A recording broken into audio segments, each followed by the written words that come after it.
Assalamualaikum warahmatullahi wabarakatuh. Kita melanjutkan kuliah statistik pada sore hari ini. Kemarin kita sudah mempelajari tentang uji normalitas data, tetapi menggunakan uji Q kuadrat ya. Nah, kali ini kita akan melakukan uji normalitas data menggunakan metode Lilliefors ya. Pada prinsipnya metode Lilliefors ini ada beberapa hal atau punya kemiripan dengan Q kuadrat, yaitu kita harus menentukan simpangan baku dan rata-rata ya. Jadi poin pentingnya adalah kita harus menentukan simpangan baku atau standar deviasi, kemudian rata-rata. Nah, untuk standar deviasi dalam hal ini kita menggunakan data tunggal ya. Jadi bukan data kelompok, karena metode Lilliefors ini memang umumnya digunakan untuk menguji data yang menggunakan sampel di bawah 50 atau dengan data kecil atau sampel kecil. Maka dalam hal ini data seperti contoh itu ada 9 sampel, 9 data, maka bisa menggunakan metode Lilliefors. Akan tetapi kalau misalnya datanya lebih dari 50 atau bahkan lebih dari 20, maka tidak memungkinkan kita untuk melakukan uji normalitas data menggunakan metode Lilliefors, karena datanya terlampau banyak. Maka yang lebih tepat kita menggunakan metode Q kuadrat ya. Oke.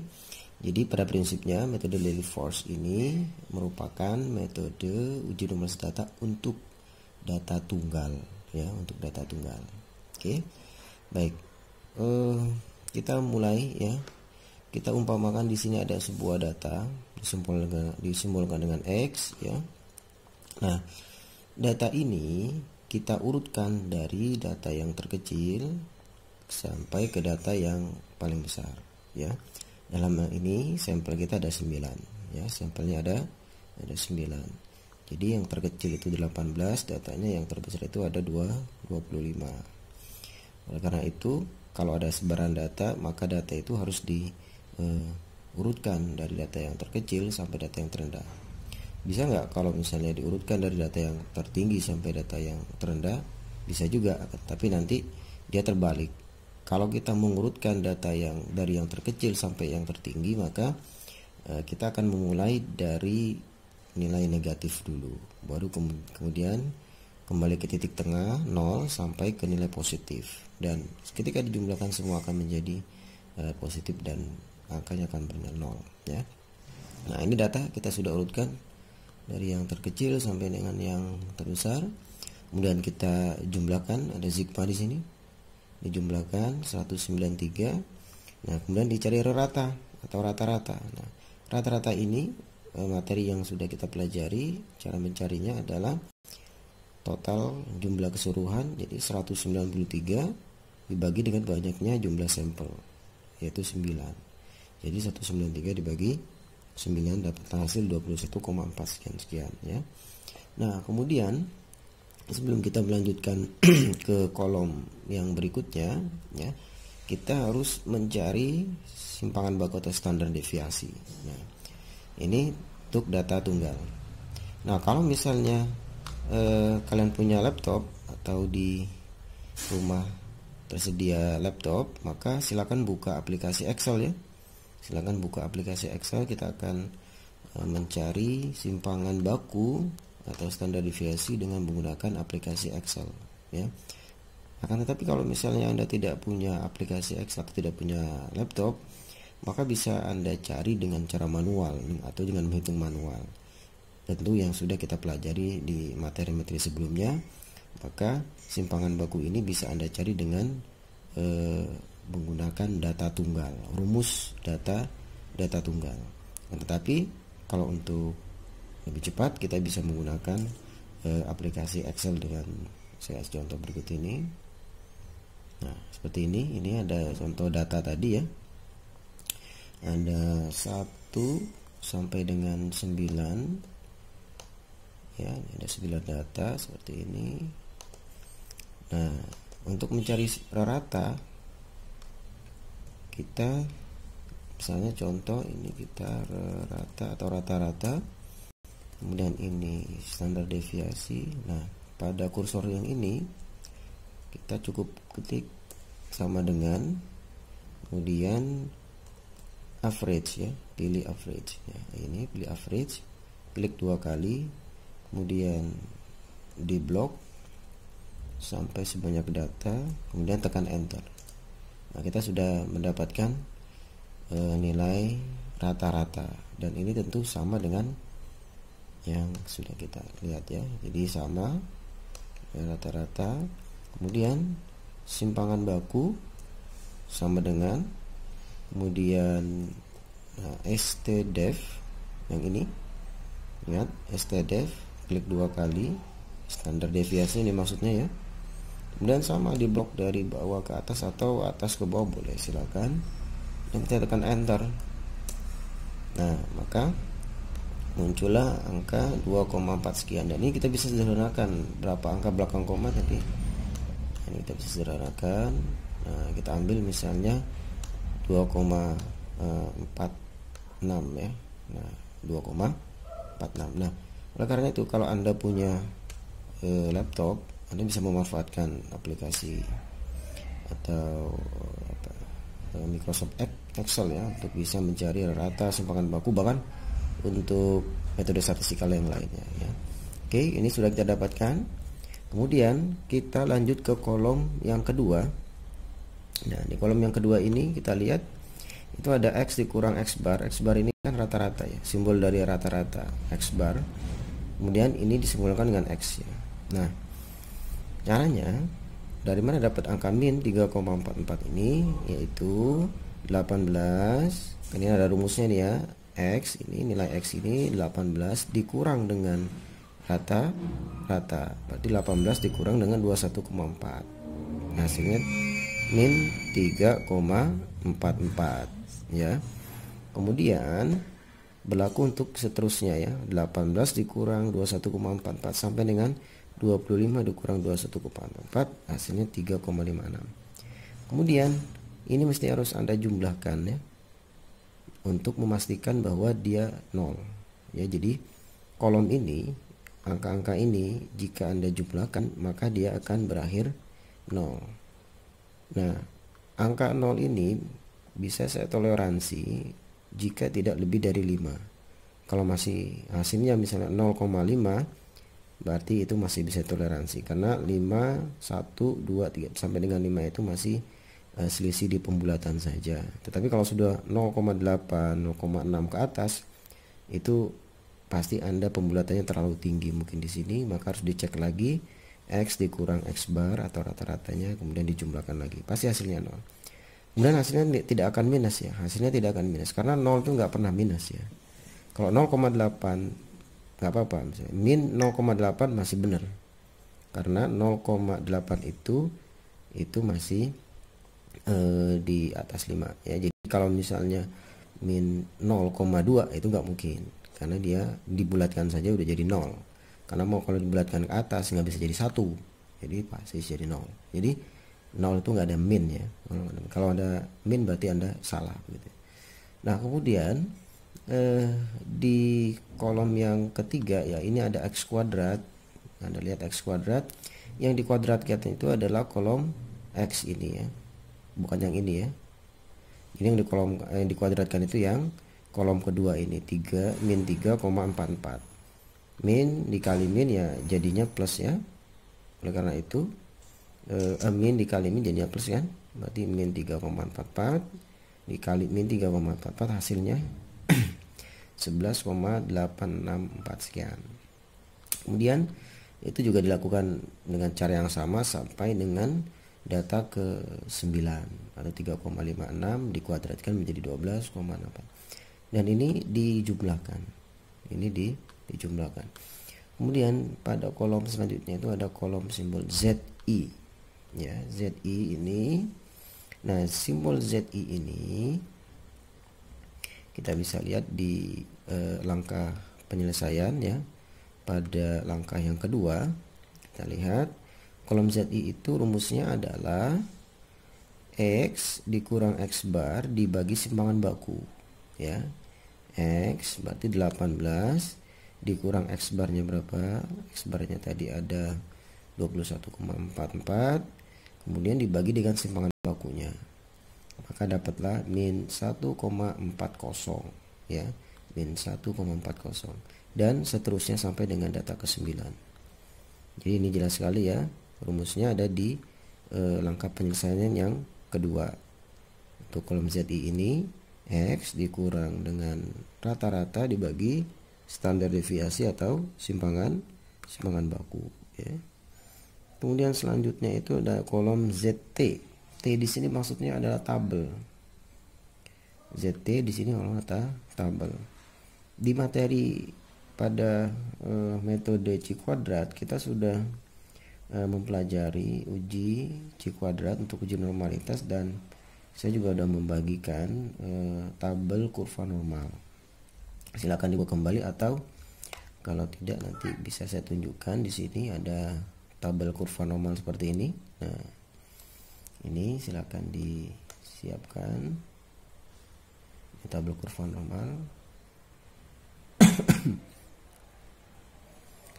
Nah, jadi untuk kolom yang ZT ini kita perhatikan kolom ZI-nya ya. Kita perhatikan kolom ZI-nya. Sama seperti kita mencari dengan metode C kuadrat kemarin.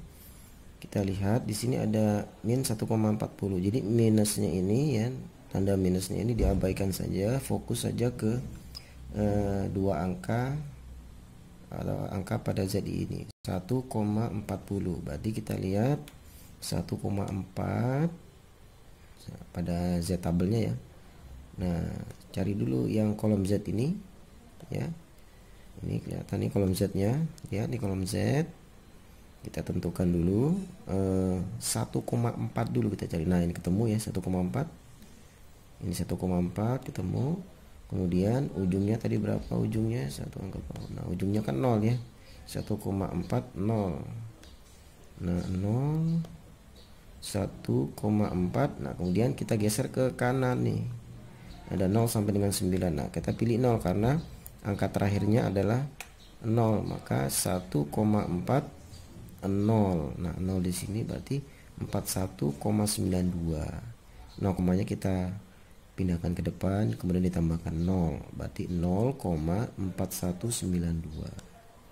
Kita lihat 0,4192 begitu ya. Dan seterusnya 1,40 juga sama.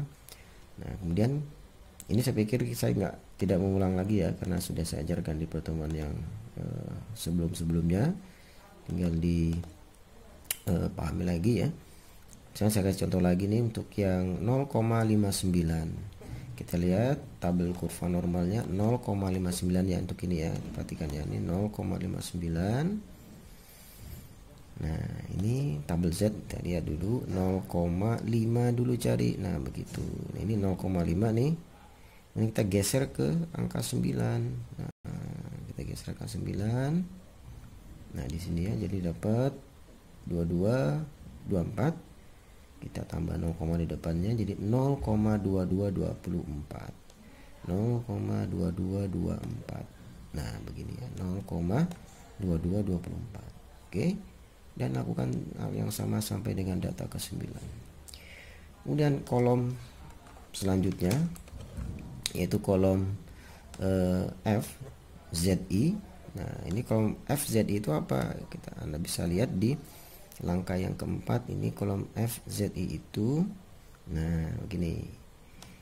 Fokus kita ada di kolom ZI ya. Jika ya, ini kan.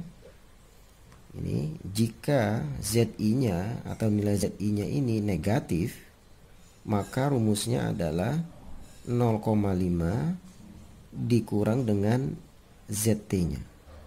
Nah, kalau ini kan negatif nih ya, berarti 0,5 dikurang 0,4192. Nah, itu rumusnya nih. Dan ini bisa dilihat di langkah keempat ini. Jika ZI-nya ya negatif, maka 0,5 dikurang dengan ZT-nya. Nah, begitu. Kemudian hasilnya 0,08 sekian. Nah, kemudian kalau Anda menemukan ZI-nya ini sudah bertanda positif di sini, ya, dan seterusnya sampai ke sini nih, sudah bertanda positif, maka 0,5 ditambah dengan Z tabelnya ini, ya. Kalau dia negatif, 0,5 dikurang dengan Z tabel ini. Kalau dia positif, 0,5 dikurang Z tabel juga. Hasilnya isi di kolom FZI. Nah, begini ya. Paham ya gitu ya. Oke. Kemudian saya ingin mengulang di kolom ZI ini ya. Ingat di kolom ZI ini juga kalau dijumlahkan hasilnya mesti 0. Kalau 0,1, 0,2, 0,5 masih bisa toleransi. Tapi kalau sudah 0,6 berarti Anda terlalu tinggi dalam pembulatannya. Ya, jadi dihitung kembali selisihnya begitu. Jadi ini mesti harus hasilnya 0. Nggak ada negatif karena dia sudah lewat nih. Dia bergerak dari nilai positif, nilai negatif, nilai yang terkecil, terus ke nilai tengah sampai ke nilai yang ke kanan positif. Ya, positif tinggi ya. Ini negatif tinggi, positif tinggi, ini nilai tengah. Karena 0 pasti selalu berada di tengah. Kalau seperti ini 0,23. Ini kalau dibulatkan, ini jadinya 0 ini. Nggak bisa jadi 1 dia karena dia 0,23. Sehingga ini kategorinya masih 0 sebetulnya. Nah, kalau ini udah jadi 1 nih 0,63 itu karena dia sudah masuk angka 6. Angka 5 aja udah kalau udah dibulatkan itu udah jadi 1 ya. Ini udah masuk 1, ini udah masuk 1 dan ini juga sama. Nah, ini kalau dijumlahkan jadi 0 ya. Kalau nggak 0 berarti masih salah. Dihitung kembali. Oke, kita lanjut ke tabel SZI. Nah, di sini perhatikan tabel SZI itu kita lihat ke langkah kelima ya. Nah, ini kolom SZI itu. Nah, ini mudah ini. Jadi caranya kita lihat data kita kan ada 9 ya. Nah, ini tinggal dibagi aja. Jadi 1 dibagi 9, kemudian 2 dibagi 9, 3 dibagi 9, sampai dengan 9 dibagi 9 akhirnya jadi 1 ya begitu. Nah, jadi dia berakhirnya pasti jadi 1 karena dia dibagi dengan jumlah datanya sendiri begitu. Ya, jadi ini cukup mudah. Ini 1 dibagi 9. Kalau datanya ada 10 berarti yaudah 1 dibagi 10, 2 bagi 10, 3 bagi 10. Karena ada 9 datanya maka 1 bagi 9, 1 dibagi 8, 1 bagi 7 dan seterusnya ya. Nah, ini berakhir dengan 1 ya. Nggak perlu dijumlahkan ini ya. Nah, kemudian kolom yang terakhir ya. Kolom yang terakhir itu, nah perhatikan itu rumusnya FZI dikurang dengan SZI. Ya udah kita dikurangin aja nih. Ini kan kolom FZI ya. Nah, ini kolom FZI, kemudian ini SZI, ini dikurang nih. Berarti 0,0808 dikurang 0,1 sekian ya. Hasilnya ini. Kalau nanti hasilnya minus, itu minus tanda minusnya nggak perlu ditulis karena dia punya nilai positif mutlak yang untuk yang kolom ini. Jadi nggak perlu Anda khawatirkan kalau misalnya hasilnya negatif, itu diabaikan saja, nggak usah ditulis tanda negatifnya, biarkan dia jadi positif karena dia ketentuannya punya nilai positif mutlak ya begitu. Jadi ini tinggal Anda kurangkan aja nih 0, sekian dapatnya ini 0,9265 dapatnya 0, sekian. Seperti misalnya nah ini kan ini pasti hasilnya negatif ya. 0,85 dikurang dengan 0,88 0,0381 mestinya negatif, tapi karena kolom ini punya nilai positif mutlak maka tidak perlu dituliskan tanda negatif di sana ya begitu.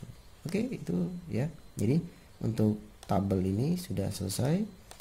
Kemudian kita lanjut ke kriteria pengujiannya. Nah, kita lihat kriteria pengujiannya. Nih, perhatikan kriteria pengujian.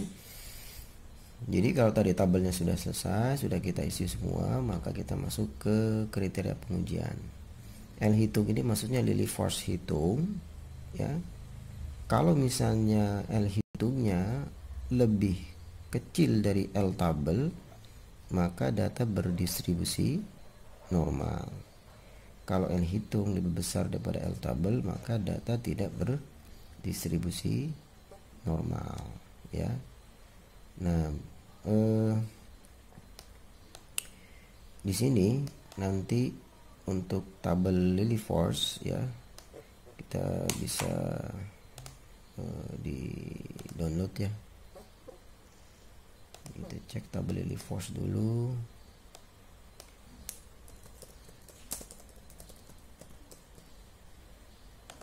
Lilieforce ya. Nah ini save image.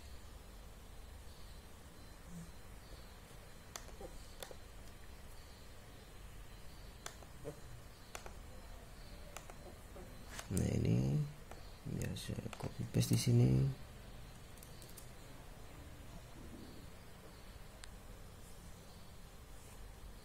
Oke, kita udah dapat tabel di Lilieforce ya. Nah ini tabel Lilieforce, dan ini bisa banyak, bisa Anda download di internet juga bisa ya, atau mau gunakan ini juga nggak jadi masalah. Kita lihat di tabel Lilieforce. Oke.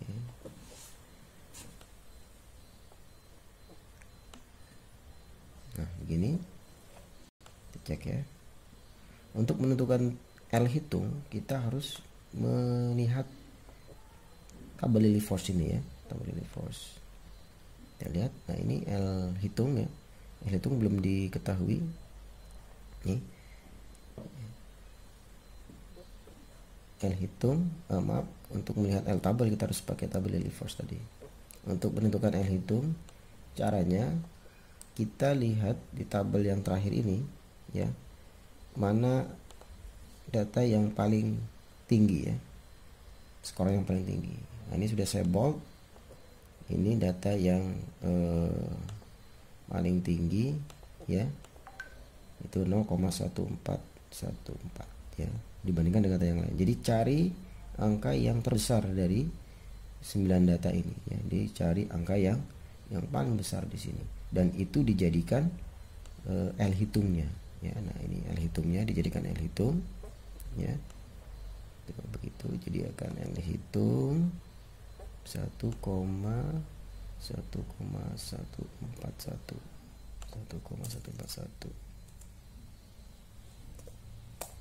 Nah begitu ya.